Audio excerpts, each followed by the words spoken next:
শিখে গিয়েছে। আবার যদি নতুন করে আওয়াজ দেওয়া শুরু হয়ে যায়, কোন চোর দুর্নীতিবাজ দ্বিতীয়বার বাংলাদেশে ইনশাআল্লাহ আগমন করতে পারবে না। এই আওয়াজ আমাদের শেষ পর্যন্ত থাকবে, কথা বলে না থাকবে। আমরা ভয় পাই কাকে? জবান খুলে কাকে? যার সারা জিন্দেগি যতদিন আল্লাহ পাক হায়াত রাখেন ততদিন পর্যন্ত যদি গোলামি করতে হয়, কার গোলামি চলবে? নারায়ে তাকবীর। আল্লাহ পাক আজকের মজমাকে কবুল করুক, জোরে বলেন আমিন।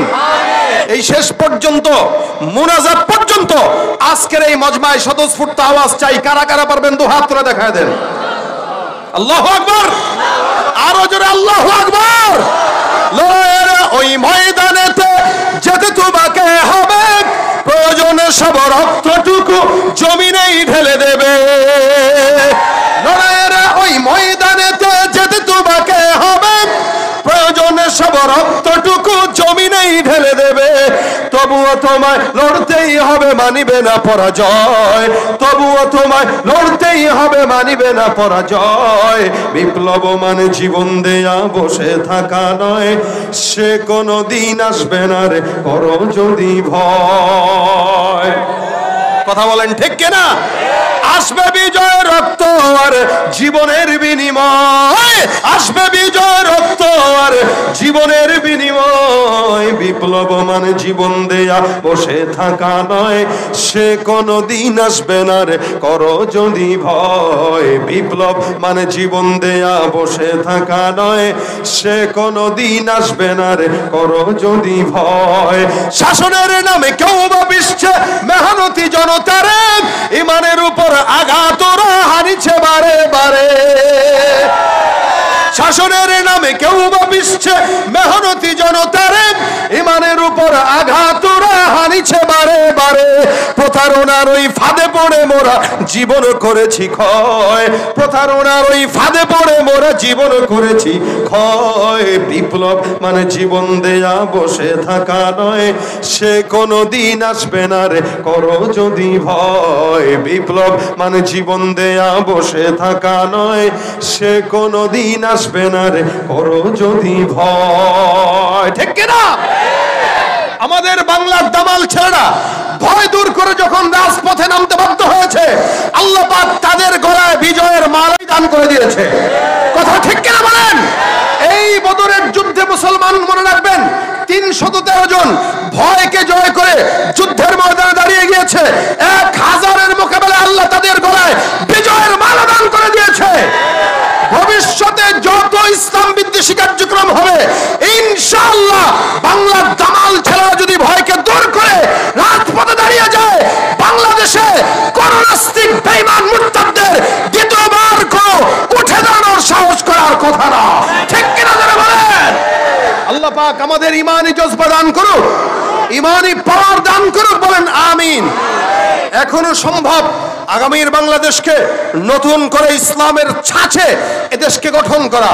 যতদিন পর্যন্ত ইসলাম কোরআন সুন্নাহর অনুকূলে এদেশ পরিচালনা না হবে, ততদিন পর্যন্ত শান্তি আশা করা বোকামি ছাড়া কিছু নয়। আমরা দেখেছি, আমরা 53 বছর দেখেছি, আমরা বারবার ক্ষমতার পালাবদল দেখেছি। এক দলকে বসাই, আরেক দলকে উঠাই, এক দলকে নামাই, আরেক দলকে ওদিকে ফেলে দেই, আরেক দলকে ক্ষমতার মসনদে বসায় দেই। ফায়দা কি? আপনি আর আমি সাধারণ জনগণ দিন শেষে 100 টাকার সিরা নোট নিয়েই মিছিলের স্লোগান দেওয়া লাগে। কথা কয় না? 100 টাকার মিছিলে যাওয়ার পরে 100 টাকার সিরা নোট দেয়। কেউ কেউ তো শুধুমাত্র 1 কাপ চা দিয়েই সন্তুষ্ট করতে চায়। দিন শেষে আঙুল ফুলে কলা গাছ হয় নেতারা, আর জনগণ সারা জিন্দগি ভ্যান আর রিক্সা চালায় খায়। এজন্য ইসলামী ব্যবস্থাপনা ছাড়া এর বাইরে কোনো নামাজ নেই। কি বলেন? আসলে কি জুমাই ফরজ নাকি ফজর থেকে এশা পর্যন্ত প্রত্যেকটা নামাজ ফরজ? ঠিক কিনা? এই হালত যদি হয়, তাহলে যারা ক্ষমতায় বারবার যায় এরা কোশ্চিন কালেও ক্ষমতার পালাবদল আনতে পারবে না, যতক্ষণ আল্লাহর কোরআন রাসূলের সুন্নাহ মোতাবেক এই দেশ পরিচালনা না হবে। আল্লাহ পাক আগামীর বাংলাদেশকে সকল প্রকার নাস্তিক মুরতাদদের দখল থেকে আমাদেরকে হেফাজত করে এই দেশকে আমাদেরকে দান করুক, বলেন আমিন। কিছুদিন আগেও দেখেছি নারীদের স্বাধীনতার নাম দিয়ে কমিশন তৈরি করা হয়েছে। বাংলার দামাল ছেলেরা আওয়াজ তুলেছে, তো সেই কমিশনও বাতিল হয়ে গেছে।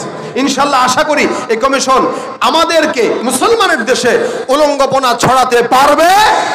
ইনশাআল্লাহ পারবে না। ইনশাআল্লাহ আমরা বেঁচে থাকতে ইনশাআল্লাহ হতে দিব না।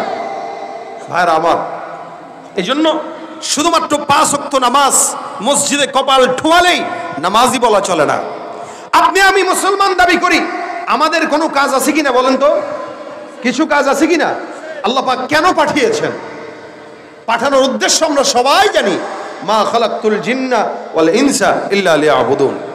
আল্লাহর দাসত্ব, আল্লাহর গোলামি।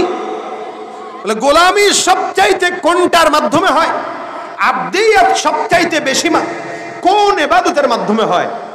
সেটা কি? মাথা ঝুঁকানো। আমরা বলি না যে মারা গেছি কিন্তু মাথা নোয়াই নাই, মরতে রাজি কিন্তু মাথা ঝুঁকাইতে রাজি না। কেন?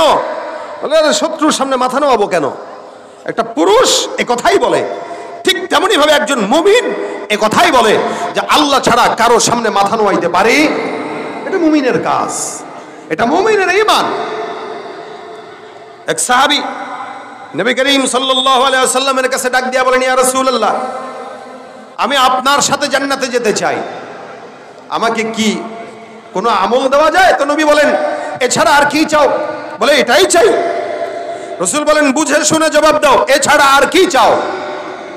সাহাবী বলেন, হুজুর এটাই চাই, আপনার সাথে জান্নাতে যাব। কার সাথে যাবে? কথা কয় না। কার সাথে যেতে চায়? আপনাকে জিজ্ঞাসা করলে বলবেন আমি আমার নেতাকে নিয়ে মরতে চাই। দেখছেন না ভিডিওতে? মরার আগে পর্যন্ত বলতেছে আমি ওই দল করি, ওই দলের জিন্দাবাদ হোক। কত বড় বেহায়া, কত বড় নাফরমান, নিমখারাম হইলে দলের নেতার নাম নিয়ে নিয়ে মরাটাকে সৌভাগ্যের মনে করে। রাসূল সাল্লাল্লাহু আলাইহি ওয়াসাল্লাম বলতেছেন, সাহাবী কি চাও?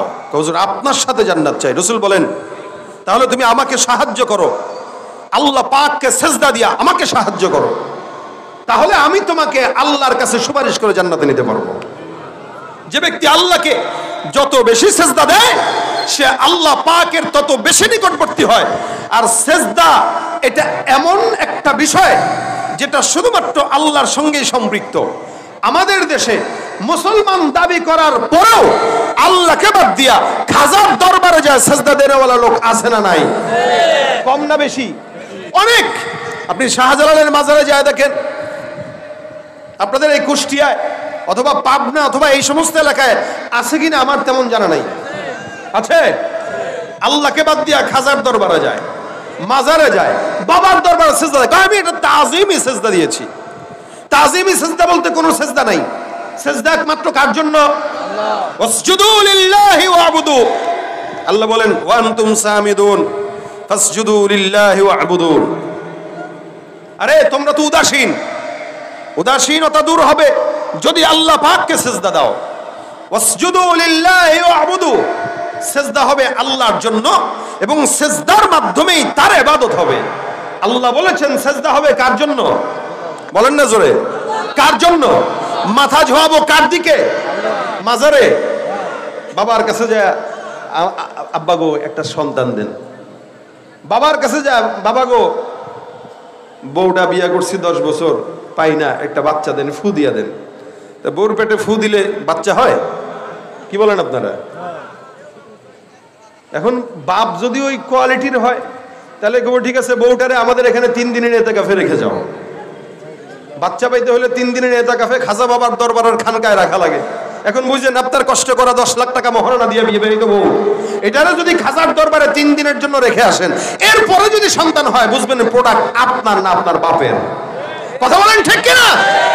পীরগিরি আর মাজার পূজা চলছে দেশটা জুড়িয়া, শিরকি আর ভণ্ডামিতে দেশটা গেছে ভরিয়া।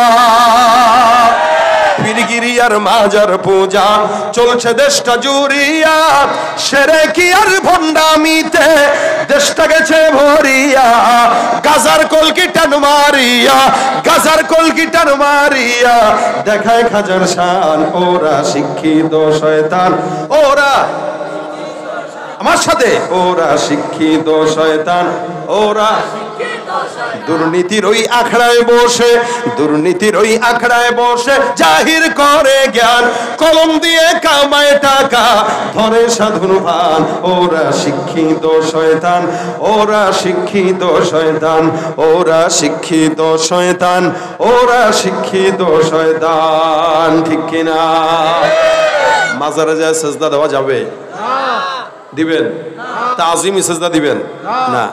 সেজদা কাউকে দেওয়া জায়েজ নেই, না বাপ, না মা, না স্বামী, না পীর, না বুজুর্গ।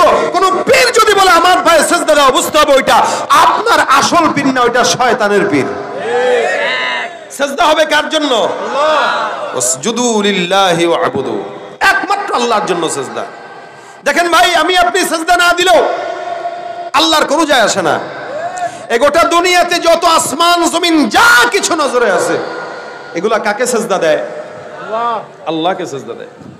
এই যে গাছপালা দেখতেছেন, আল্লাহকে সেজদা দেয়। ওয়াশ-শামসু ওয়াল কমারু বিহুসবান ওয়ান নাজমু ওয়াশ-শাজারু ইয়াসজুদান। তারকারাজি, সূর্য, চন্দ্র, পাহাড় পর্বত যা আছে সব সৃষ্টি জগৎ সেজদা একমাত্র কাকে দেন? আল্লাহকে দেন। এই সেজদা শুরু হয় আদম পয়গম্বর থেকে। যখন নাকি আল্লাহ পাক আদম নবীকে বানাইলেন, তখন আল্লাহ পাক রব্বুল আলামিন সব ফেরেশতাদেরকে বলছেন উসজুদু লি আদম, আদমকে কি দাও? সেজদা দাও। এই সেজদা ইবাদতের নয়, এটা আল্লাহ পাকের আদেশ দেওয়া এবং মানবের যে সম্মান বেশি এটাকে প্রমাণের জন্য। যে সব ফেরেশতাকে বলতেছেন উসজুদু লি আদম, তোমরা আদমকে সেজদা দাও। আদম একটা মানুষ। দেখেন ফাসাজাদাল মালাইকাতু কুল্লুহুম আজমাউন, সব সেজদা দিয়ে দিল ইল্লা ইবলিস। দেয় নাই কে? দেয় নাই কে? ওই যে যেই পীরের পায়ে সেজদা দেওয়া যে শয়তান হেঁটে দেয় নাই, সবাই দিল, ইবলিস দেয় নাই। কেন? আল্লাহ বলছেন ক্বালা মা মানাআকা আল্লা তাসজুদা ইযা আমারতুক। শয়তান কয় ক্বালা আনা খায়রুম মিন খলাকতানি মিন নারিন ওয়া খলাকতাহু মিন তিন। আমার আল্লাহ পাক ডাক দিয়া কয় শয়তান, কে তোরে নিষেধ করলো? শয়তান, তোমাকে আমি আল্লাহ সেজদা দিতে বললাম, সেজদা দাও নাই, কেন দাও নাই? শয়তান ডাক দিয়া কয় যুক্তিতে মিলে না। কিসে মিলে না? যুক্তিতে মিলে না। কেমনে যুক্তিতে মিলবে? আমি হইলাম আগুনের তৈরি, সে হইল মাটির তৈরি। আগুন উপরের দিকে যায়, মাটি নিচের দিকে যাবে। আমার মতো একজন আগুনের তৈরি সৃষ্টি মাখলুক, মাটি দ্বারা যার মাধ্যমে তৈরি হয়েছে, ওই মাটির তৈরি মানুষকে সেজদা দেওয়া আমার জন্য শোভা পায় না। আল্লাহ পাক বলেন যেহেতু শয়তান সেজদা দেয় নাই, অস্বীকার করলো, যার কারণে কিয়ামত পর্যন্ত তাকে লাঞ্ছিত অপমানিত শয়তান বানায় দিলাম। আল্লাহর আদেশ অমান্য করার কারণে কিয়ামত পর্যন্ত শয়তান। এখন শয়তানকে কিয়ামত পর্যন্ত যে শয়তান বানাইছে তার একটা রাগ আসেনি? এই দেখেন, যেগুলো নাফরমান, এরা বাবার সঙ্গে নাফরমানিও করে, আবার বাবা মায়ের দিলে বাবার বিরুদ্ধে চক্রান্তও করে। শয়তান এবার ডাক দেয়া, আল্লাহ আমার যেহেতু শয়তান বানায় দিছো, লাঞ্ছিত বানায় দিলা, আমাকে একটা অর্ডার দিয়া দাও, আমি যেটা বলবো ওটা তুমি শুনবা কিনা? আল্লাহ পাক বলে বল তোর কি আশা? শয়তান বলে ক্বালা ফাবিইজ্জাতিকা লাউগফিয়ান্নাহুম আজমাইন। আপনার যত বান্দা আছে কিয়ামত পর্যন্ত সব বান্দাদেরকে আমি আল্লাহ পাক রব্বুল আলামিনের কুদরতি কদম বাদ দিয়া বাবার কদমে সেজদা দেওয়ার জন্য অনুপ্রাণিত করব। এই সুযোগটা মরণ পর্যন্ত, কিয়ামত পর্যন্ত আপনি আমাকে দান করে দেন। আল্লাহ পাক বলেন সব সুযোগ আমি আল্লাহ পাক রব্বুল আলামিন তোকে দান করলাম। এই জন্য আমার আল্লাহ ডাক দিয়া বলেন সুম্মা লাআতিয়ান্নাহুম মিন বাইনি আইদিহিম ওয়া মিন খালফিহিম ওয়া আন আইমানিহিম ওয়া আন শামাইলিহিম। শয়তান এমন একটা চিজ, আল্লাহ পাক রব্বুল আলামিন তাকে এমন একটা পাওয়ার দান করলেন যার কারণে শয়তান বান্দার ডান দিক থেকে, বাম দিক থেকে, পিছন দিক থেকে, সামনের দিক থেকে, চতুর্দিক থেকে বান্দাকে আল্লাহর ইবাদত থেকে দূরে সরানোর জন্য কিয়ামত পর্যন্ত চক্রান্ত করবে। যেই বান্দা দুর্বল ঈমানদার, ওই বান্দা শয়তানের জালে পড়ে আল্লাহকে নয় খাজার দরবারে, লালনের দরবারে সেজদায় পড়ে থাকবে। আর যে শয়তানকে মানবে না তো সে মসজিদে চলে যাবে। ভাইরা আমার, আমার আল্লাহ পাক রব্বুল আলামিন ডাক দিয়া বলেন আলিল্লাহি ইয়াসজুদু মা ফিস সামাওয়াতি ওয়া মা ফিল আরদ মিন দাব্বাতিন ওয়াল মালাইকা ওয়াল মালাইকাতু ওয়া হুম লা ইস্তাকবিরুন। আসমানের দিকে তাকাও, জমিনের দিকে তাকাও, পাহাড়ের দিকে তাকাও, সমুদ্রের দিকে তাকাও, গোটা আসমানের জমিনের মধ্যে যা কিছু আছে আল্লাহ পাক রব্বুল আলামিন বলেন ওয়ালিল্লাহি ইয়াসজুদু মা ফিস সামাওয়াতি ওয়া মা ফিল আরদ। আসমানের জমিনের মধ্যে যা কিছু দেখা যায় এই সব কিছু আমি আল্লাহ পাক রব্বুল আলামিনকে সিজদা দেয়। সুবহানাল্লাহ, জোরে বলেন সুবহানাল্লাহ। আসমানে যা আছে, জমিনে যা আছে, জমিনে কি কি আছে? জমিনে খাল বিল আছে, নদী নালা আছে, এই জমিনের ভিতরে মানুষ বসবাস করে, পাহাড় পর্বত আছে, গাছপালা আছে, যা কিছু আছে। আসমানে কি আছে? আসমানে মেঘমালা আছে, তারকারাজি আছে, সূর্য আছে, চন্দ্র আছে, এই সব কিছু আল্লাহ পাক রব্বুল আলামিন বলেন এরা কোনো প্রকার অহংকার ছাড়াই আমি আল্লাহর কদমে সিজদা দেয়।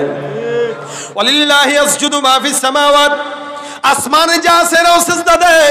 এ মুসলমান নবীর উম্মত বুঝবেন, রাসূল করিম সাল্লাল্লাহু আলাইহি ওয়াসাল্লাম বর্ণনা করেন আসমান কত বড়, বিশাল বড়। আসমানের মধ্যে আল্লাহর হাবিব বলেন 4 আঙ্গুল পরিমাণ জায়গা খালি নাই, যেই জায়গায় আল্লাহর ফেরেশতা নাই, আর ওই ফেরেশতারা আল্লাহ পাকের কদমে সিজদা করত অবস্থায় নাই।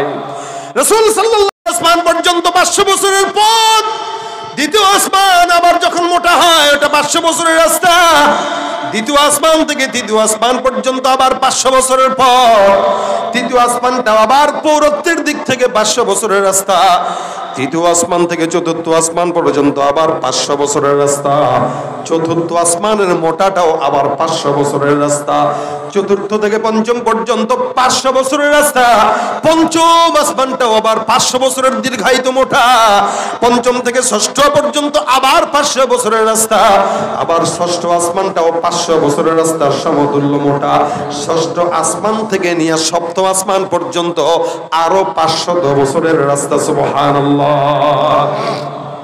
ওখানে আবার সীমান্তের বড়ই গাছের কথা হাদিস উল্লেখ আছে, তারপরে আবার একটা বকরির কথা উল্লেখ আছে, এরপর আল্লাহ পাকের আরশ, তারপরে কুরসি, তারপরে আমার মালিকের স্থান। আল্লাহর নবী সাল্লাল্লাহু আলাইহি সাল্লাম বলেন একজন আল্লাহর ফেরেশতা আল্লাহ পাকের কুরসিটা যেটা বহন করে রাখলো, এই সমস্ত ফেরেশতার সংখ্যা 4 জন অথবা 8 জন। নবী করিম সাল্লাল্লাহু আলাইহি ওয়াসাল্লাম বলেন আল্লাহর আরশ আর কুরসিটাকে যেই সকল ফেরেশতারা বহন করে রাখলো, একটা ফেরেশতার বর্ণনা আমি তোমাদেরকে দেই, তোমরা বুঝবা। ওই ফেরেশতার কানের লতি থেকে নিয়ে কাঁধ পর্যন্ত 500 বছরের রাস্তার দীর্ঘ লম্বা। বিশাল বড় এই জমিন আসমান, বান্দাদেরকে আল্লাহ পাক জমিনের মালিকানা দিয়েছে, কিন্তু আসমানের মালিকানা কাউরে আল্লাহ দেয় নাই। এই জন্য আসমানের তারকা কেউ বলতে পারে না ওই তারকাটা আমার, কেউ এটা বলতে পারে না ওই সূর্যটা আমার, চন্দ্রটা আমার। এ মুসলমান নবীর উম্মতের দল, আল্লাহ পাক রব্বুল আলামিন গোটা আসমানের মালিকানা আল্লাহ পাকের কাছে নিয়ে নিলেন, জমিনটাকে বান্দার কাছে দিয়ে দিলেন। আল্লাহ বলেন আসমান আর জমিনের মধ্যে যা কিছু আছে নজরে পড়ে, এই সব মাখলুকাত কেবলমাত্র অহংকার ছাড়া, ভেজাল ছাড়া, রিয়া ছাড়া 24টা ঘন্টা আমি আল্লাহর কুদরতি কদমে সিজদা দিয়া থাকে। সুবহানাল্লাহ, জোরে বলেন সুবহানাল্লাহ। কার জন্য দেয়? কার জন্য দেয়? এ মুসলমান, সিজদা এমন একটা ইবাদত, নবী করিম হাদিস শরীফে ডাক দেয়া কয় আকরাবু মা ইয়াকুনুল আবদু মির রাব্বিহি ওয়া হুয়া সাজিদুন ফাআকসিরুদ দুআ।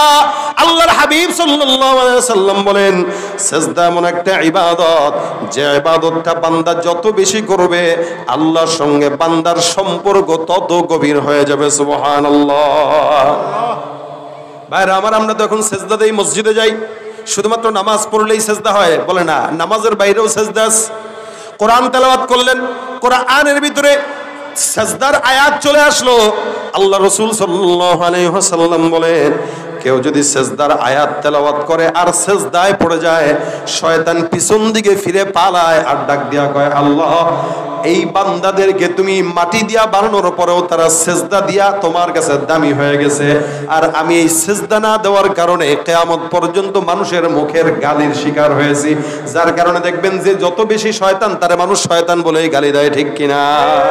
এর শয়তান একটা মানুষ, তারা বলতেছে কি শয়তান। কেন? ওর মানুষের সুরত হইতে পারে, কিন্তু ওর যা কাজ সব শয়তানকেও হার মানায়। ঠিক কিনা জোরে কোন? বর্তমান সময় আমাদের দেশের মানুষরা হালতটা এরকম, এরা শয়তানকেও হার মানায় দিচ্ছে। শয়তানও দেখলে কয় আল্লাহ আমি কি শয়তান, ও আমার চেয়ে বড় না। ভাইরা আমার, সেজদার মাধ্যমে আল্লাহ বান্দার সমস্ত মনের আশা পূরণ করে দেয়। হাদিস শরীফে পয়গম্বর ঘটনা বর্ণনা করে। হাদিস শরীফে ঘটনা আছে, রাসূলের একজন সাহাবী নাম আবু মুআল্লাক, আনসারী সাহাবী। খুব মনোযোগের সঙ্গে শুনবেন, এই ঘটনার থেকে আমাদের শিক্ষা আছে। আবু মুআল্লাক ব্যবসায়ী মানুষ ছিলেন, ব্যবসার জন্য বিভিন্ন জায়গায় দৌড়াদৌড়ি করতেন, সফর করতেন। উনি একদিন একাকী ব্যবসার জন্য বের হইলেন, উটের উপরে সওয়ার হয়ে, উটের উপরে মাল। এখানে যারা ব্যবসা করেন মাল ঢাকার থেকে আনে না, অনেকে আছে ঢাকায় কখনো একা যায়, কখনো বন্ধু বান্ধবদেরকে নিয়ে যায়। আবু মুআল্লাক উনি একাকী সফরটা করছেন। আরবের সফরের হালত ছিল এরকম, ঘোষণা করা হতো অমুক এলাকায় অমুক তারিখে একটা কাফেলা যাবে সিরিয়ার উদ্দেশ্যে, কেউ যদি আসো নাম লেখাও। তো নাম লেখানো হতো 100-150 জন, বাস একসঙ্গে রওনা হইতো। তা আবু মুআল্লাকের এই সফরটা সম্পূর্ণ একাকী ছিল, একাকী। উনি রওনা হয়ে গেছেন, উনার সঙ্গে কেউ নাই, 2-1 জন সফর সঙ্গী। উটের উপরে বিশাল বড় মাল, বিশাল বড় মরুভূমির মাঝখানে ওই যায়। যখন নাকি মরুভূমির মাঝখানে দুপুরবেলার তাঁবু টাঙাইল বিশ্রামের জন্য, নিজে কিছু নামাজ কালাম পড়ে পানি টানি খাবার দাবার খেয়ে একটু বিশ্রাম নিল। বিশ্রাম নিতে নিতে হঠাৎ করে তাকায় দেখে চতুর্দিক থেকে ওনাকে ডাকাত সর্দার ঘেরাও করে ফেলছেন। বুঝছেন যাচ্ছে কোথায়? ব্যবসায়িক সফরে। প্রতিমধ্যে মরুভূমির মাঝখানে তাঁবু গাড়লেন, আর এই তাঁবুটার চতুর্দিক থেকে ডাকাত সর্দার ঘেরাও করছে। ডাকাত যদি রাত্রেবেলা চলাচলের সময় আল্লাহ না করুক ধরে, তাহলে সুন্নত তরিকা আছে। মনে করেন একটা চাকু নিয়ে আপনারা ধরছে, এই দে, আপনি এই বেটা তুই ছিল সামনে বেটা, আমি অমুক দলের। দল বললাম কারণ এখন আর লীগ নাই, এখন সব দল হয়ে গেছে, তো এই কারণে দলটা বললাম। সুতরাং ওইটা করলে আরো মায়ের বেশি খাইবেন। এই জন্য ডাকাত ধরলে কোনো দলের পরিচয় দিয়েন না, নেতার পরিচয় দিয়েন না, কারণ ডাকাত ওই মুহূর্তে নেতা আর দল রে গণায় ধরে কম। কথা বলবেন তো পেটে ছুরি ঢুকা লাজেম হয়ে যাবে। ডাকাত ধরলে সুন্নত তরিকা হইল। আবু মুআল্লাকের হাদিস থেকে শুনেন, ডাকাত ধরবে, ভাই সারেন্ডার হয়ে গেলাম, ভাই যা আছে নিয়ে যে দয়া করে আমার আঘাত দিস না। তখন ডাকাত চিন্তা করবে না এই লোক নিরাপদ, ভাই নে দে এবার ভাগ। এরকম করে আবু মুআল্লাককেও ধরছেন। আবু মুআল্লাক কয় ভাই যা আছে নিয়ে নাও, আল্লাহর রাস্তায় গায়ের মধ্যে হাত দিও না। কি বলছেন? গায়ে হাত দিও না, যা আছে নিয়ে যাও। ওই যে উটের উপরে বোঝাই যত সম্পদ আছে দিয়ে দিলাম, ভাই বিবি আছে বাচ্চা আছে, দয়া করে মানিস না, আমার বাঁচার দরকার। আবু মুআল্লাক বলে ভাই আমার দয়া করে বাঁচাও, কিন্তু ডাকাতটা হলো শেষরা, কিছু সন্ত্রাসী আছে মারে নেয়। এই ডাকাতটা এই কোয়ালিটির করে আনে না। আমি এমন ডাকাত, তুমি আমার নাম শোনো নাই, আমি যাকে ধরি তাকে মারি, সম্পদ নেই, বাঁচার কোনো উপায় নাই। আবু মুআল্লাক কয় ভাই সন্তান আমার ছোট, দয়া করে আমাকে বাঁচাও, আমার জন্য একটু মায়া করো, আমার একটু সুযোগ দাও, যা আছে তুমি নিয়ে নাও। ডাকাতটা কয় না, ধরা যেহেতু খেয়ে গেছো, ধরা খাইছো, মরবা নিশ্চিত, বেশি কথা বলা দরকার নেই, শেষ কোনটা ইচ্ছা একটু বল, শেষ ইচ্ছা কোনটা এটা বলো। আবু মুআল্লাক ডাক দিয়া বলে শেষ ইচ্ছা কোনটা? শেষ ইচ্ছাটা বর্ণনা করতে যায় বলতেছেন আমার শেষ ইচ্ছা হলো 2টা রাকাত নামাজ পড়তে দাও, আল্লাহর কাছে আমি সর্বশেষ সেজদাটা দিয়া মাওলার একটু প্রিয় হয়ে নেই। ডাকাত ডাক দিয়া বলে আরে বেটা তোর মতো কত বুজুর্গ দেখলাম শেষ সেজদা দিয়া পার পায় নাই। মনে রাখবেন সব সেজদা সমান নয়, কিছু সেজদা আছে আল্লাহর দরবারে বেশি প্রিয় হয়ে যায়, আর কিছু সেজদা আল্লাহর দরবারে গ্রহণ হয় না, ঠিক কিনা? আবু মুআল্লাক রাদিয়াল্লাহু তাআলা ডাক দিয়া বলে আমার 2টা রাকাত নামাজ পড়ার সুযোগ দাও, আমি আমার মাওলার দরবারে সেজদা দিব। আল্লাহর দরবারে সেজদা দেওয়ার জন্য আবু মুআল্লাক দাঁড়ায় গেল, ওযু করলো, নামাজ দাঁড়াইলো। এবার ডাকাত সর্দার ডাক দিয়া কয় তাড়াতাড়ি নামাজটা শেষ কর। পিছন থেকে খোঁচায়, এ বেটা তাড়াতাড়ি নামাজ শেষ করো। আবু মুআল্লাক বলে, সেজদার ভিতরে যখন গেলেন, খুব বুঝেন সেজদায় গেছে, সেজদার ভিতরে যে যেবার দোয়া করে, আবু মুআল্লাকের হৃদয়ের মধ্যে ভয়। এই সময় উনি চিন্তা করতেছে, আল্লাহ, আমি যেই মুহূর্তে যেই জায়গাটা আছি, এই জায়গাটায় তুমি মালিক ছাড়া আমার কেউ নাই। তুমি যদি আমাকে চাও বাঁচাইতে পারো, যদি মারতে চাও মারতে পারো, তবে আমি এটা বিশ্বাস করি গভীর জঙ্গলে আর সমুদ্রের মাঝখানে অথবা মরুভূমির মাঝখানেও কেউ না থাকলেও মাওলা তুমি আছো। তুমি যদি মাওলা চাও, দুনিয়ার সব মানুষ চাইলেও কোনো বান্দাকে ক্ষতি করতে পারে না, ঠিক কিনা? তুমি পারো করতে মোচন অভাব দুঃখী লোকের, তুমি পরম মুক্তি দাতা মালিকে জগতের। তুমি পারো করতে মোচন অভাব দুঃখী লোকের, তুমি পরম মুক্তি দাতা মালিকে জগতের। তোমার কাছে চাই যে পানা, তোমার কাছে চাই যে পানা, আমরা প্রতিদিন তোমার দয়ায় পূর্ণ আমার সারা নিশিদিন। আল্লাহ তুমি দয়ার সাগর, আল্লাহ তুমি দয়ার সাগর, রহমানুর রহিম, তোমার দয়ায় পূর্ণ আমার সারা নিশিদিন। দয়া করেন কে? চাওয়া তো লাগে নাকি ভাই? আমরাও চাই, আপনারাও চান, আবার আল্লাহওয়ালা বুজুর্গরাও চায়। তাদের দোয়া কবুল করে আল্লাহ, আমাদেরটা কবুল করে না কেন? বলে আমাদের চাওয়ার ঠিক ঠিকানা নাই, আমাদের চাওয়া আল্লাহর মন মতো হয় না। এই কারণে আল্লাহ 24 ঘন্টা সিজদায় পড়ে থাকলেও আল্লাহ কবুল করে না। আবু মুআল্লাক নামাজের মধ্যে দাঁড়াইলেন, সিজদার ভিতরে গেলেন, সিজদায় যায় যায় দোয়া করে, ইয়া ওয়াদুদ ইয়া ওয়াদুদ ইয়া ওয়াদুদ ইয়া যাল আরশিল মাজিদ ইয়া ফাআলাল লিমা তুরিদ আসআলুকা বিইজ্জিকাল্লাযী লা ইউরাম ওয়া মুলকিকাল্লাযী লা ইউদাম ওয়া বিনূরিকাল্লাযী মালাআ আরকানা আরশিক আন তাকফিনি শাররা হাযাল লাস ইয়া মুগীসু আগিসনি ইয়া মুগীসু আগিসনি ইয়া মুগীসু আগিসনি। বারবার নামাজের সিজদার ভিতরে এই দোয়া করে। আবু মুআল্লাক বর্ণনা করেন, আমি যখন সিজদার ভিতরে যাই এই দোয়া করতেছি, আল্লাহর কসম আমি সিজদার হালতে আমি নজরে দিলাম, টের পাইলাম কোন এক জায়গা থেকে দূর থেকে একটা কেউ যেন ঘোড়ায় সওয়ার হয়ে সামনের দিকে আগায় আসতেছে। আরে আজীব, আমি নামাজে দোয়া করতেছি, মরুভূমি বিশাল, সিজদায় দোয়া করতে দেরি, কিন্তু আমি দেখলাম দূর থেকে ঘোড় সওয়ারের আওয়াজ আসতেছে। হঠাৎ করে বুঝলাম এই ঘোড় সওয়ারটা আমার পানের পাশে এসে দাঁড়ায় গেছে। আমি তো এরকম কাউরে দেখলাম না, ডাকলাম না। নামাজের ভিতরে সিজদার ভিতরে দোয়া করলাম, ইয়া ওয়াদুদ ইয়া যাল আরশিল মাজিদ ইয়া মুগীসু আগিসনি। আমি টের পাইলাম নামাজের মধ্যে কেউ যেন আমার পাশে এসে দাঁড়ায় গেল। চিন্তা করলাম কে হতে পারে, কোনো মনে হয় ডাকাত, আবার জোর হইছে। হঠাৎ করে আমি, কে আমাকে ডাকলো, এ যুবক মাথাটা উঠাও, নামাজ শেষ করো।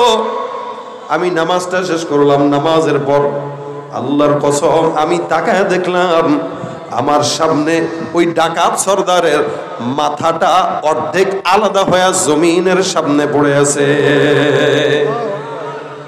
আজীব অবস্থা, ডাকাতের মাথা কর্তন করা, জমিনে পড়া, সামনে সফেদ পোশাকে একজন আল্লাহর বান্দা দাঁড়ানো। আমারে কয়, ভাই টেনশন গেছেনি? আমি জিজ্ঞাসা করলাম, ভাই তুমি কে? লোকটা আমার ডাক দিয়া বলে, তুমি আমাকে চিনবা না, আমি হলাম চতুর্থ আসমান থেকে নাজিলকৃত একজন ফেরেশতা, আমি জমিনের কোনো বান্দা নয়, আমি চতুর্থ আসমানে সিজদারত অবস্থায় ছিলাম। হঠাৎ করে ঝনঝনানির আওয়াজ আমার কানে আসলো। কেউ মনে হয় জমিন থেকে বারবার পরে আমুগিসু আগিসনি, এটা আমার কানে দূর থেকে হাওয়া যেরকম ভেসে আসে এইভাবে আমার কানের মধ্যে ভেসে আসতেছে। হঠাৎ করে আমি চতুর্থ আসমান থেকে দ্বিতীয় আসমানে নামলাম। তৃতীয় আসমানে আওয়াজটা আর একটু স্পষ্ট হইল। দ্বিতীয়টায় নামলাম, প্রথমটায় নামলাম। হঠাৎ করে আমার মাওলা আমাকে ডাক দিয়া বলতেছে, ফেরেশতার দলেরা, জমিনে আমার একজন বান্দা বিপদের সম্মুখীন, তোমরা কে আছো? ওই বান্দাকে আমি আল্লাহর তরফ থেকে যে সাহায্য করে আসো। আমি আমার মাওলারে ডাক দিয়া বললাম, মালিক, ওই বান্দাটার জন্য আপনি আমাকে নির্ধারিত করেন, আমি ওই বান্দার জন্য সাহায্যকারী হিসেবে যেতে চাই। আল্লাহর আদেশে তোমার কাছে এসে এই ডাকাতকে আমি হত্যা করে আমার মাওলার আদেশ পালন করতে চলে আসলাম। সেজদার ভিতরে তুমি যে দোয়াটা করেছো, এই দোয়াটা আল্লাহ পাক রব্বুল আলামিন পর্যন্ত পৌঁছে আমার আল্লাহ তোমার দোয়া কবুল করলেন। আল্লাহ কবুল করার কারণে তোমার জন্য আসমান থেকে সহায়তা পাঠায় দিলেন। মুসলমান ভাইরা আমার, প্রশ্ন করি, জবাব দেন তো, যে আল্লাহ পাক ১৫০০ বছর আগে আবু আল্লাহকে সাহায্য করলো, ওই আল্লাহ এখনো আছে না নাই? যেই জমিনের ভিতরে এই ঘটনা ঘটেছে ওই জমিন এখনো আছে না নাই? সাহাবা কেমন ছিল? মানুষ, আপনিও আমিও মানুষ। তারও নামাজ ছিল, আমাদেরও নামাজ আছে, এখনো নামাজ আছে, তখনও নামাজ ছিল, কিন্তু পার্থক্য আছে না নাই?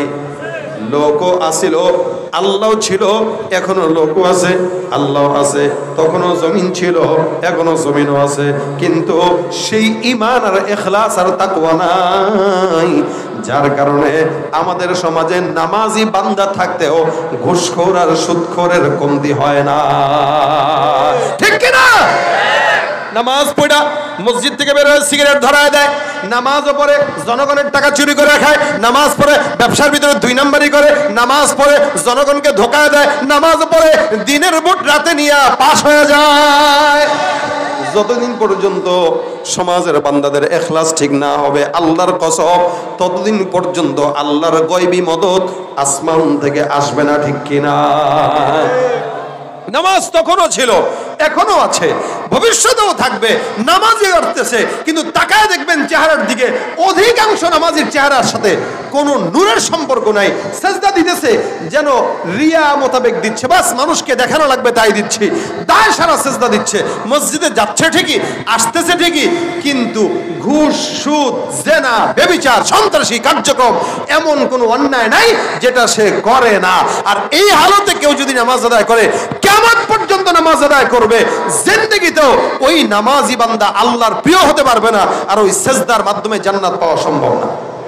কথা ঠিক কিনা জোরে কর ভাইরা আমার। এই কারণে যতদিন পর্যন্ত ঠিক মতো আল্লাহর গোলামি না করবেন, আল্লাহ আপনার কথা শুনবে না।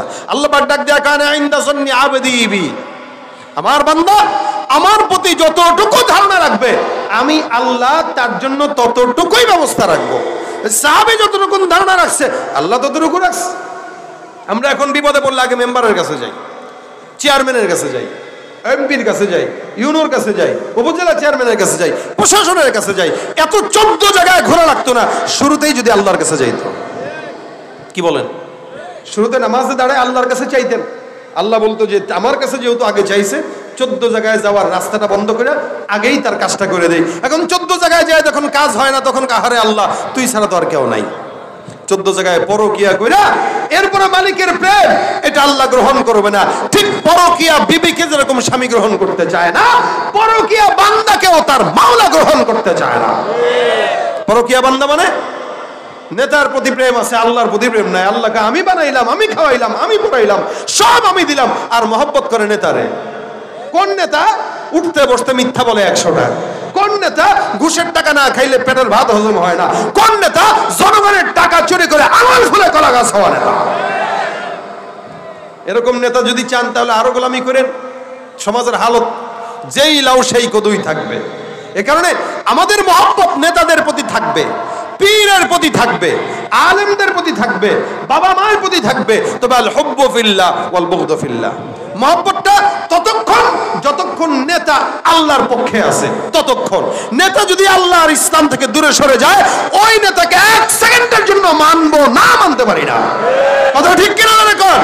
কারণ এরা যে আগেও যেমন ছিল এখনো এমনই আছে, ভবিষ্যতে এমনই থাকবে। ওই মাঝখান দিয়া জনগণ হিসেবে আপনি তার গোলামি করে আপনার কোনো ফায়দা নেই। টিনের চালে আপনি থাকবেন, আপনার টিনের চালই জুটবে, এর চেয়ে বেশি কিছু জুটবে। এ কারণে গোলামি যদি করতে হয় কার হবে বলেন না, কার হবে? যাদের হাতে যায় ক্ষমতা, দেশ যেন বাপের ভিটা, রাখতে চেয়ার শুরু করে বিদেশিদের পাচাটা।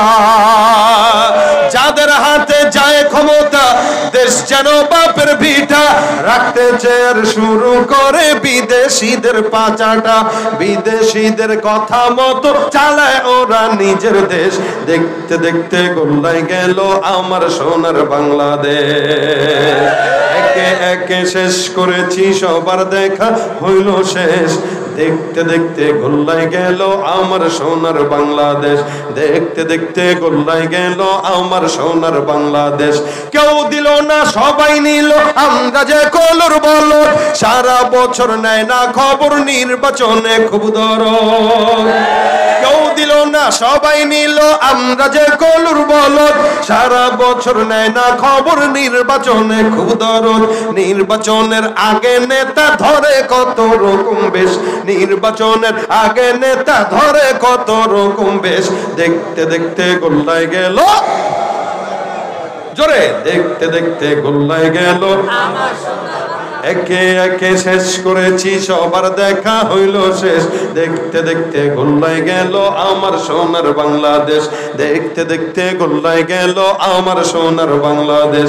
মুসলমানের দেশটা মোদের আছে খাতা কলমে, দোষের দোষী যে বাজারাই শাস্তি পায় যে আলেমে।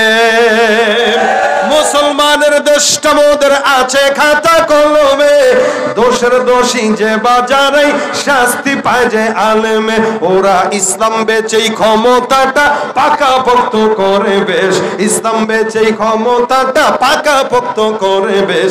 দেখতে দেখতে গোল্লায় গেল, দেখতে দেখতে গোল্লায় গেল আমার সোনার বাংলাদেশ।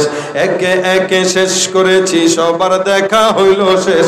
দেখতে দেখতে গোল্লায় গেল আমার সোনার বাংলাদেশ।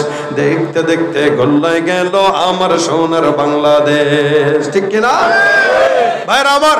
এই জন্য আল্লাহর কাছে চাওয়াটা মন মতো চাওয়া দরকার। নবী ডাক দিয়া কয়, এই দেখেন আমরা যে রাসূলের উম্মত আছি, আমরা কম না বেশি? সবচেয়ে বেশি আখিরি নবীর উম্মত। বলে উম্মতের সংখ্যা কত কাতার হবে? কিয়ামতের ময়দানে আখিরি নবীর উম্মতের সংখ্যা হবে 120টা কাতার। কত কাতার? 120। এই ছাত্র ভাইরা বসেন, সবাই বসে যান, যারা দাঁড়ানো আছেন বসেন। কিয়ামতের ময়দানে কাতার হবে 120। কয়টা বলেন? 120 কাতারের ভিতরে আল্লাহর নবী সাল্লাল্লাহু আলাইহি ওয়াসাল্লামের উম্মত কতটুকু হবে আর অন্য উম্মত কতটুকু হবে? বলে মোটামুটি সমস্ত যারা আছে উম্মত এগুলো সবগুলা মিলে হবে 40টা কাতার। আর বাকি যত উম্মত আছে বাকি সব হবে রাসূলের উম্মতের সংখ্যা। মানে আদম থেকে ঈসা পর্যন্ত 40 কাতার, বাকি 80 কাতার হবে রাসূল সাল্লাল্লাহু আলাইহি ওয়াসাল্লামের উম্মত। এখন চিনবে কিভাবে?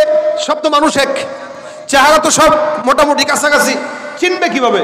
রাসূলকে প্রশ্ন করা হয়েছে, নবী বলেন কিয়ামতের ময়দানে উম্মতদেরকে চিনার সবচেয়ে বড় মাধ্যম হবে ওদের কপালের সেজদার দাগ। আমি নবী এক একটার কপালের সেজদার দাগ দেখব, আর ওই সেজদার দাগগুলা উজ্জ্বল হয়ে আলোকিত হতে থাকবে। আমি ধরে ধরে ধরে ধরে জান্নাতে নিয়ে যাব। তার মানে যারা সেজদা দিবে ওদের কপাল হবে নূরে নূরান্বিত। নবী দেখবেন এর কপাল নূর, এর কপাল নূর, এর কপাল নূর, যাও জান্নাতে চলে যাও। আল্লাহ বলেন সীমাহুম ফি ওয়ুজুহিহিম মিন আসারিস সুজুদ, এদের চেহারায় সেজদার দাগ থাকে। আর রাসূল বলেন অন্য অঙ্গ প্রত্যঙ্গতে ওযুর একটা নূর থাকবে তাদের। দেখেন কেউ যদি সেজদা দেওয়ার জন্য ওযু করে, ওযু সেজদা এমন দামি জিনিস, কেউ সেজদা দেওয়ার জন্য যদি ওযু করে, রাসূল বলেন ওযু করলে বান্দার এই বান্দা যখন হাত ধোয় এই হাতের কবজি থেকে যত গুনাহ আছে ওযুর পানির মাধ্যমে বান্দার হাতের গুনাহ আল্লাহ ঝরায় দেন।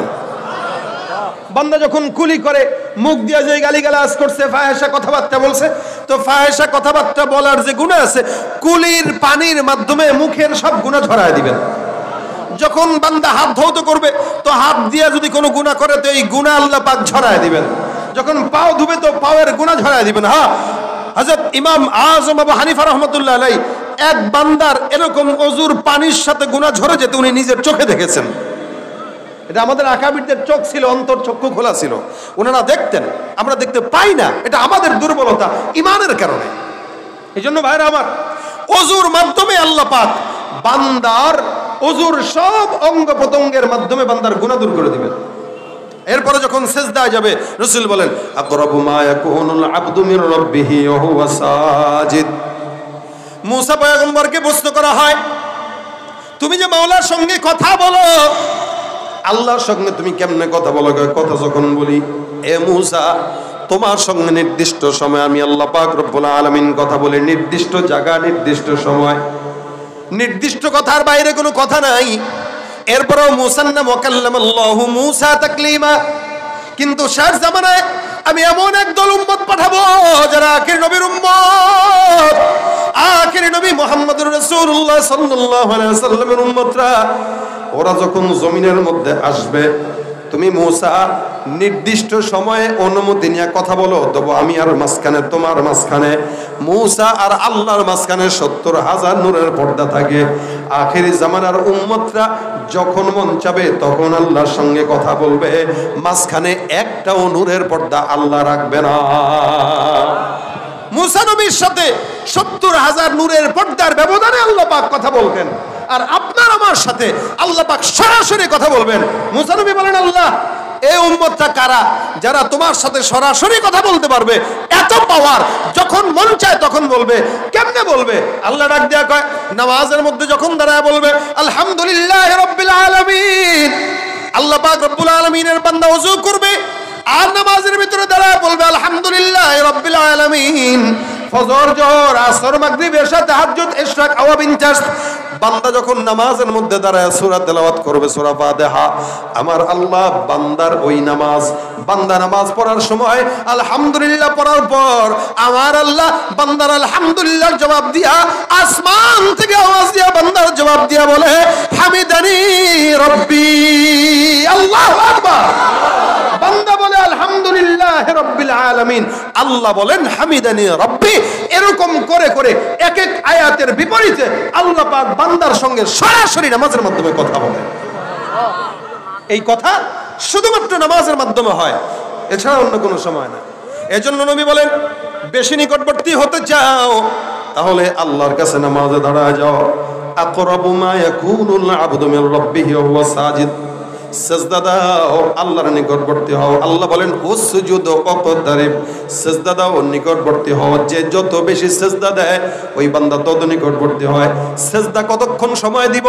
বলে স্বল্প নাকি দীর্ঘ? রাসূল সাল্লাল্লাহু আলাইহি ওয়াসাল্লামের সিজদার ব্যাপারে আছে কানা সুজুদুহু করিবাম মিন কিয়ামি। আম্মা জান্নাহ বলেন নবীর সিজদা এত দীর্ঘ ছিল, এত দীর্ঘ ছিল, স্বাভাবিকভাবে কোনো বান্দা যদি ৫০ আয়াত তেলাওয়াত করতে যতক্ষণ লাগে, আল্লাহর নবীর সিজদা ৫০ আয়াত তেলাওয়াত করার মতো দীর্ঘ লম্বা হতো।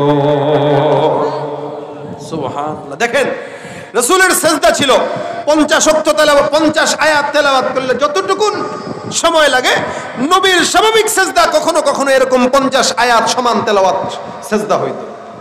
কখনো তো অন্য আম্মা জানরা বলতেন যে রাসূলের সাথে আমরা একদিন নামাজে পিছনে দাঁড়াইছি, তো সিজদায় দিতে দিতে দিতে দিতে কিরে সিজদা দীর্ঘ করতে করতে রাসূল উঠে না। আমরা ভয় পেয়ে গেছি। আমরা নামাজ শেষ করে রাসূলের পা নাড়া দিছি যে নবী আছে কিনা, দেখলাম নবী নড়ছেন, তার মানে নবী আছে, কিন্তু সিজদায়। নবীর সিজদা শেষ হওয়ার পর আমরা জিজ্ঞাসা করলাম, ইয়া রাসূলুল্লাহ, আপনি এত দীর্ঘ সিজদা দিলেন, আমরা সিজদা দিতে দিতে ভয় পেয়ে গেছি যে আমাদের মাথার রক্ত নাক দিয়ে পড়বে, কিন্তু আপনি যে সিজদা দিলেন আপনার তো কিছু হইল না। রাসূল বলেন, আমি তোমাদের মতো না, সুতরাং সিজদা তোমরা দীর্ঘ করো। যে যত বেশি দীর্ঘ সিজদা করবে তার সাথে তত আল্লাহ পাকের তাআল্লুক দীর্ঘ হয়ে যাবে। আর সিজদার মাধ্যমে আল্লাহ বান্দার মনের দোয়া কবুল করেন। কারণ রাসূল বলেন ফাআকসিরুদ দুআ, এই তোমরা সিজদা যখন দিবা তখন সিজদায় ঢুকে বেশি দোয়া করো। সেজদায় যে যত বেশি দোয়া পড়বে আল্লাহ ওই দোয়া কবুল করবেন। রাসূল বলেন ফাকসিরুদ দোয়া, তোমরা সেজদায় গেলে দোয়া করো। ফরজ নামাজের সেজদায় দোয়া করার নিয়ম নাই, বাকি নফল নামাজের সেজদায় যখন যাবেন তখন দোয়া করবেন রব্বানা আতিনা ফিদ দুনিয়া হাসানা বা অন্যান্য দোয়া পড়বেন আপনার যেই দোয়া দরকার। বিশেষ করে আমি যেই দোয়াটা হাদিসে শুনাইছি ইয়া ওয়াদুদ ইয়া ওয়াদুদ ইয়া ওয়াদুদ, এই সমস্ত দোয়া যদি কেউ পড়ে তো রাসূল বলেন আল্লাহ পাক তার মনের আশা সেজদার মাধ্যমে বললে আল্লাহ ওই মনের আশা পূরণ করে দেয়। আমরা সেজদা দেই ঠিকই, মুরগির ঠোকরের মতো সেজদা দেই, আমাদের সেজদা আছে ঠিকই, আল্লাহর জন্য না, কোনো মতে ভোট পাওয়ার জন্য, ধান্দামি ভোট পাওয়ার জন্য। আমাদের যা কিছু হয় আমরা আমাদের ধান্দার জন্য করি। আল্লাহর জন্য যদি করতাম তা দুনিয়াও মিলতো আখিরাতও মিলতো। কি বলেন ঠিক না? এই জন্য সেজদা তো দেওয়াই লাগে, নামাজ তো পড়াই লাগে। তো এটা আল্লাহর জন্য পড়লে কি হয়, নিয়তটা একটু সহি করে ফেলি না যে এখন থেকে সেজদা দিব আল্লাহর জন্য, কারোর জন্য না, কোনো মাজারে না, কোনো বাপের দরবারে না, কোনো পীরের কাছে না। মাথা নোয়ানো যাবে না, মাথা ঝুঁকাইতে হলে এটা আল্লাহর জন্য ঝুঁকাইতে হবে। এই মাথা দামি জিনিস, এই শির দামি জিনিস, এটা ঝুঁকাইতে যদি হয় তো সেটা কার জন্য? এটা ঝুঁকাইতে হলে আল্লাহর জন্য, এছাড়া অন্য কারোর জন্য না। এই জন্য আল্লাহ পাক রব্বুল আলামিন বারবার বলছেন উসজুদু লিল্লাহ, আল্লাহর জন্য সেজদা দাও। কুল ইন্না সালাতি ওয়া নুসুকি ওয়া মাহইয়ায়া ওয়া মামাতি লিল্লাহি রাব্বিল আলামিন, সব আল্লাহর জন্য। এই জন্য বেশি বেশি সেজদা দেওয়ার তৌফিক আল্লাহ দান করুন। কখনো কখনো এমনি ওযু আছে তো সেজদায় পড়ে থাকবেন, নফল নামাজ শেষ করছেন, ফরজ শেষ করছেন, তো মসজিদে 10-15 মিনিট একটু সেজদা দিয়ে থাকেন, দেখবেন দিলে একটা শান্তি লাগবে। এমনি সেজদা দিয়ে থাকবেন, দোয়া করবেন, সেজদায় বারবার দোয়া করবেন, দেখবেন সেজদার মাধ্যমে যেই প্রশান্তি আপনি মিলবে, আপনাকে আল্লাহ পাক দিবেন, এই প্রশান্তি কোটি টাকা দিয়েও আপনি কখনো পাবেন না।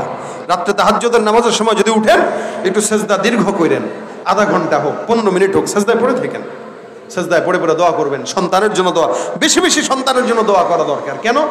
জামানা ফিতনার জামানা চলে আসছে।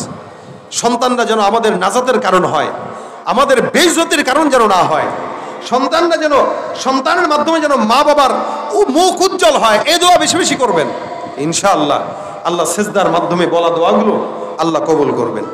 এই জন্য ওই লালনের কাছে যায় অথবা বাবার কাছে শাহজালালের মাজারে বিভিন্ন জায়গায় যে সেজদা না দিয়া মসজিদে যে আল্লাহর জন্য সেজদা দেব, যেই জরুরত থাকুক, যেই হাজত থাকুক, সেজদা দিয়া মালিকরা হাজত করবেন।